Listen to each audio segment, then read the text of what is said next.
बिहार में राष्ट्रीय जनतांत्रिक गठबंधन के घटक दल विकासशील इंसान पार्टी के संस्थापक और बिहार के पशुपालन और मत्स्य संसाधन मंत्री मुकेश सहनी ने अगले साल की शुरुआत में उत्तर प्रदेश में होने वाले विधानसभा चुनाव में अकेले दम पर 165 सीटों पर चुनाव लड़ने की घोषणा की और उत्तर प्रदेश की 403 सदस्यीय विधानसभा में सहनी की पार्टी पहली बार चुनाव लड़ने की तैयारी कर रही है। और सोमवार को सहनी ने बलिया जिला मुख्यालय पर अपनी पार्टी द्वारा आयोजित निषाद आरक्षण अधिकार जन चेतना रैली को संबोधित करते हुए कहा कि उत्तर प्रदेश में विधानसभा के होने वाले चुनाव में वो 165 सीटों पर अकेले चुनाव लड़ेंगे और उन्होंने आगे कहा कि वो कितनी सीटों पर चुनाव जीतेंगे ये मालूम नहीं है क्योंकि ये जनता तय करेगी। और सैनी ने दावा किया कि उनके अकेले चुनाव लड़ने के कारण बीजेपी को 75 से 100 सीटों पर चुनाव हारना पड़ेगा। और उन्होंने बीजेपी को आगाह करते हुए कहा कि संजय निषाद से गठबंधन कर लेने और उन्हें विधान परिषद सदस्य बना देने से उन्हें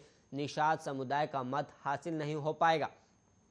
और उन्होंने संजय निषाद पर निशाना साधते हुए आरोप लगाया कि विधान परिषद सदस्य बनने के लिए संजय निषाद ने बीजेपी से सौदेबाजी कर ली है।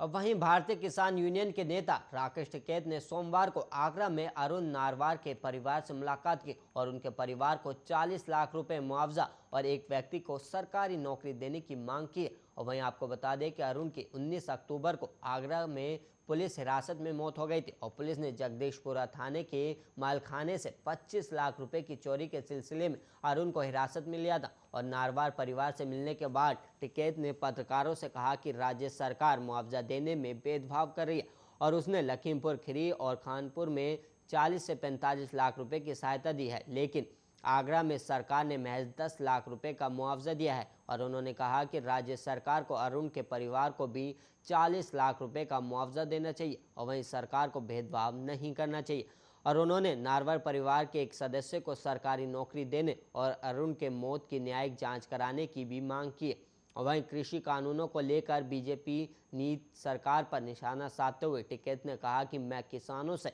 अनुरोध करूंगा कि वो आगामी विधानसभा चुनाव में बीजेपी को वोट न दे और संयुक्त किसान मोर्चा राज्य के विधानसभा चुनावों में बीजेपी का विरोध करेगा। और वहीं राकेश टिकैत ने आगे कहा कि विधानसभा चुनाव में हम ना तो कोई उम्मीदवार उतारेंगे और ना ही किसी राजनीतिक दल का समर्थन करेंगे। और टिकैत ने आगे कहा कि केंद्र के 3 कृषि कानूनों के खिलाफ उनका विरोध प्रदर्शन समस्या सुलझने तक जारी रहेगा और इसे लेकर हम केंद्र सरकार से बातचीत करने को भी तैयार हैं।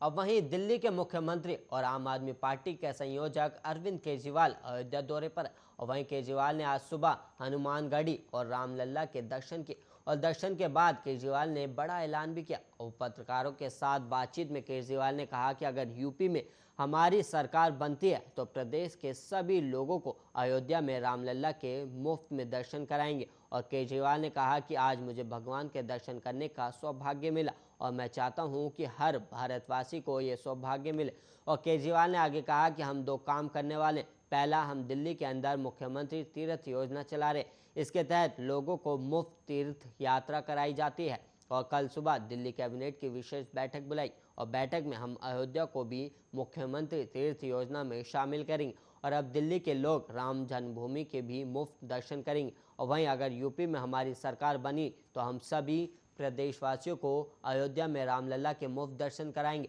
और उन्होंने कहा कि आज अयोध्या आने का सौभाग्य मिला और इस अवसर पर मैं सभी देवताओं से हाथ जोड़कर विनती करता हूं कि देश को महामारी से मुक्ति मिले। और केजरीवाल ने आगे कहा कि मैं हमेशा मानता हूं कि हमारे देश के लोग बहुत अच्छे हैं और हमारे देश को अभी तक बहुत आगे पहुंच जाना चाहिए था, दुनिया का नंबर 1 देश बनना चाहिए था, लेकिन आज हमारे देश के अंदर गरीबी है और आज